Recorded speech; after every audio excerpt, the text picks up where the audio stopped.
नमस्कार मैत्रिणींनो, श्री स्वामी समर्थ. तर चला आता झटपट आपण 31 इंच चेस्ट असणाऱ्या प्रिन्सेस कट ब्लाऊजचं कटिंग पाहणार आहोत. म्हणजे अशा वेळी फार कन्फ्युजन होतं 30 इंचही नाही, 32 इंचही नाही, मग 31 इंचची मापं कशी टाकायची. तर काहीच अवघड नाही. मी यामध्ये तुम्हाला सांगणार आहे. उंची मोजून घेतली आहे मी ब्लाऊजची. तुमची जी काही असेल त्यामध्ये 1 इंच प्लस करा. आता 31 इंचचा चौथा भाग जर तुम्हाला काढता येत नसेल तर काय करायचं आहे, टेप असा 4 वेळा दुमडून घ्यायचा 31 इंचापासून. तर 1.25 इंच आपला 31 इंचचा चौथा भाग निघतोय. छातीची घडी 1.25 इंचावर असा डॉट लावून घेतला आहे. त्यानंतर उंची 12 इंच आहे, 1 इंच ॲड करून घेतले, त्यात 13 इंच घेतली आहे. त्यानंतर शोल्डर 5.5 इंच घेतलं आहे, 2.25 इंच गळारुंदी घेतली आहे कारण आपण त्याला नॉड लावणार आहोत, आणि 5.5 इंचचा मुंडा घेतलेला आहे. त्यानंतर 2 इंच पुढे शिलाई मार्जिनसाठी घेतले. त्यानंतर पोटाची जी फिटिंग आहे ती 25 इंच आहे. 25चा चौथा भाग 5.5 इंच इथे घ्यायचं आहे, 6.25 इंच इथे घ्यायचं आहे. 1 इंच पाठीमागच्या डाटसाठी आपल्याला घ्यायचं आहे आणि 2 इंच पुढे शिलाई मार्जिनसाठी घ्यायचं. आता हे जे 2 रेषा दिसत आहेत ते आपलं शिलाई मार्जिन आहे. अलीकडचं आपलं संपूर्ण माप आहे. 1.25 इंचाचा मुंडा राऊंड आपण इथे देणार आहोत. 1.25 इंचावरच द्यायचं आहे. छोटं माप आहे म्हणजे रिंकल्स वगैरे पडत नाही. 1.5 इंचावर दिला तर काखेत रिंकल्स पडण्याची शक्यता असते. त्यानंतर गळा नेहमी गळ्याची पट्टी मोजून 1 इंच त्यामध्ये जोडण्यासाठी ॲड करून अशा पद्धतीनं आपल्याला आखून घ्यायचं आहे. वरतून गळा मोजला, नवीन तुम्हाला मोजता येत नाही, ते मटक्या गळ्याचा आकार मी देते पहा. तर ही अत्यंत सोपी पद्धत आहे की खालची जी गळ्याची पट्टी आहे ती मोजून घ्यायची, 1 इंच त्यामध्ये ॲड करायचा. अतिशय सुंदर असा मटक्या गळ्याचा आकार इथं दिला आहे मी. त्यानंतर पाठीमागच्या डाटचं लगेचच मार्किंग करून घेऊ. 4.5 इंचावर डाट द्या.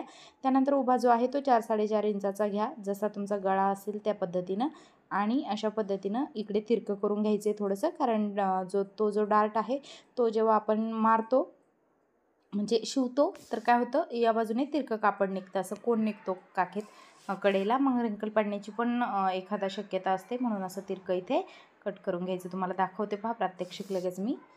कट केल्यानंतर असं अगदी सरळ येणार आहे आपलं. त्यानंतर गळ्याला इथे नॉच देऊन घ्यायचा. ओके, कारण आपल्याला हा पार्ट जो आहे तो असाच्या असा पुढे ठेवून घ्यायचा आहे आणि कट करून घ्यायचा आहे. तर एकदा कापड सरळ करून घ्यायचं. आता ही जी रेषा आहे ती मापाची वगैरे नाही, फक्त या बाजूने पदर एकमेकावर नाही आहेत. ही ओपन साईड आहे. तुम्ही बंद साईडनं ठेवून नंतर साईड पण कट करू शकता, परंतु जिकडं पार्ट व्यवस्थित बसतो तसं मी घेतलं आहे. ती रेषा दिल्यानंतर पुढे अर्धा इंचावर एक रेषा देऊन मी घेतली. हुकायपट्टी जी आहे आपली समोरची, जिथे आपण हुक आणि आई जोडतो, तर त्यासाठी अर्धा इंच अंतर लागतं. ते मापात नाही आपल्या, तर ते इथे मी घेतलेलं आहे. ह्याच्या 2 रेषांच्या मधलं अंतर आहे अर्धा इंच, ते हुकायपट्टीसाठी आहे. बाकी पार्ट जसा आहे तसा ॲज इट इज आपल्याला इथे ड्रॉ करून घ्यायचा. हे मी चुकून केलं होतं, म्हणजे पाठीमागच्या डाटचं ते चुकून झालं होतं माझ्याकडून, त्याची गरज नाही. त्यानंतर गळ्याचा जो डॉट आहे तिथे व्यवस्थित करून घ्यायचं. त्यानंतर मुंढा परत एकदा आखून घ्यायचा, कारण मुंढा आपल्याला पाठीमागच्या मुंढ्यापेक्षा अर्धा इंच खोल घ्यायचा असतो समोरचा. तर त्यासाठी व्यवस्थित आकार देता येणार नाही, म्हणून असा मुंडा आखून घेतला की छान आकार आपल्याला इथे देता येतो. ओके अशा पद्धतीनं. आणि गळा जो आहे तो 6 इंच आहे. जसा आपण अंगावरती मोजला आहे तसाच इथे कापडावर सुद्धा त्याच पद्धतीनं माप टाकायचं. जर तुम्ही उभा मोजला असेल गळा तर उभा, तिरका मोजला असेल तर तिरकं माप टाकून घ्यायचं. 6 इंच गळा आहे. त्यानंतर 1 इंच खाली आपल्याला जो पफ असतो आपला प्रिन्सेस कटचा तो व्यवस्थित निघण्यासाठी हे 1 इंच अंतर घ्यायचं असतं. संपूर्ण घेतलं नाही तरी चालतं, फक्त मध्ये अशी रेषा मारून घ्यायची. त्यानंतर 3.5 इंचावर मी डॉट दिला आहे, आणि हा जो वरचा डॉट आहे 4 इंचावर दिलेला आहे, परंतु तो थोडासा तिरका दिला आहे, म्हणजे खाली 3.5 आणि वरती 4.25 इंचावर. त्यानंतर असं तिरकं आखून घ्यायचं. व्यवस्थित आपल्याला प्रिन्सेस कटचा आकार द्यायचा. ते अर्धा इंच आहे ते सुद्धा मी कट करत असते वरती, जे तुम्ही पाहताय. खाली 2च इंचाचा पफ घेते मी इथे, कारण हे कमी माप आहे, जास्त चेस्ट म्हणजे हेवी नाही, त्यामुळे खूप जास्त पफची गरज नाही. त्याच्यामुळे आणि ही जी रेषा अशी खाली ओढून घ्यायची त्या रेषेपर्यंत 1 इंचापर्यंत. त्यानंतर दोन्ही बाजूने असं तिरकं आखून घ्यायचं. म्हणजे याचा अर्थ काय, दोन्ही साईडनं आपल्याला तेवढ्या अंतराची गरज नसते त्या 1 इंचाची, कारण वाढीव अंतर जे आहे 1 इंच ते आपण अगोदरच उंचीत वाढवलेलं आहे. फक्त मधला जो पफ आहे तो व्यवस्थित निघावा, ब्लाऊज असं आपल्याला तंग वगैरे होऊ नये, चेस्ट दबली जाऊ नये, त्यासाठी ते घ्यायचं असतं. म्हणजे पफ अगदी सुंदर निघतो. जर याच ब्लाऊजचा कटिंगचा व्हिडिओ तुम्हाला पाहिजे असेल तर तुम्ही मला कॉमेंटमध्ये नक्की सांगा, म्हणजे तुमच्या पण लक्षात येईल की अशा पद्धतीनं कट केलेलं ब्लाऊज कसं शिवलं जातं आणि शिवल्यानंतर ते कसं व्यवस्थित बसतं की कसं येतं.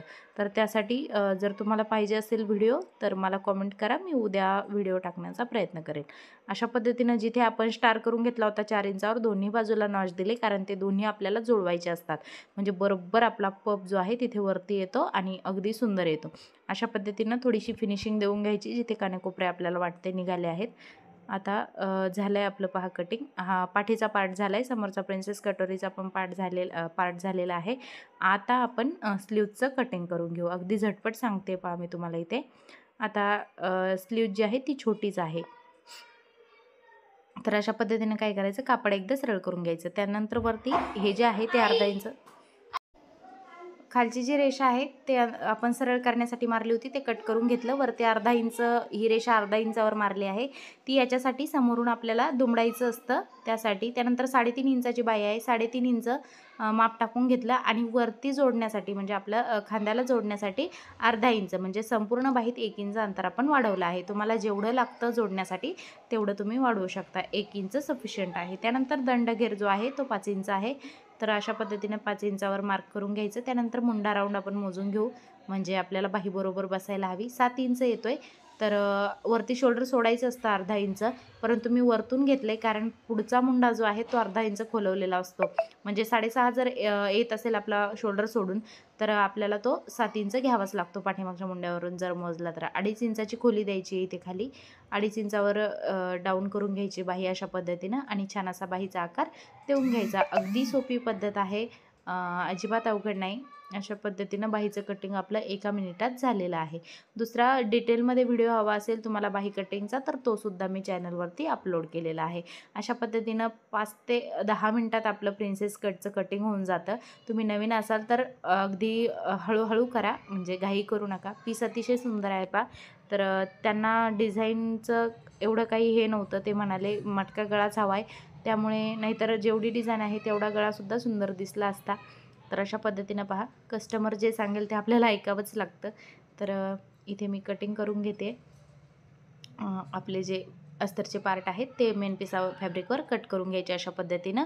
तर पहा मैत्रिणींनो, तुम्हाला व्हिडिओ आवडत असेल, समजत असेल तर मला कमेंटमध्ये प्लीज नक्की सांगा आणि कुठल्या मापाचा वगैरे व्हिडिओ हवा असेल ते सुद्धा सांगा.